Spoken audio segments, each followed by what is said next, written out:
আসসালামু আলাইকুম। এই যে এখানে দেখতে পাচ্ছেন টমেটো গাছ। আপনারা তো কম বেশি সকলেই চিনেন টমেটো গাছ, তাই না? যারা কৃষির সাথে জড়িত তারা একটু বেশি চিনেন।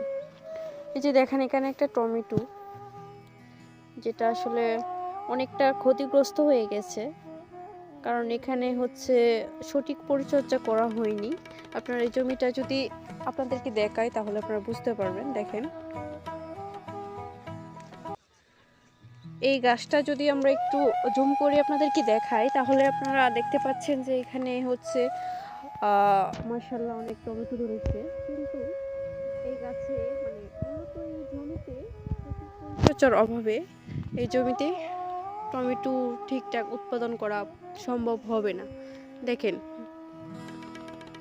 তাই আমাদের উচিত সকলের ফসল সঠিকভাবে পরিচর্যা করা, অন্যথায় ভালো ফলন আশা করা যায় না।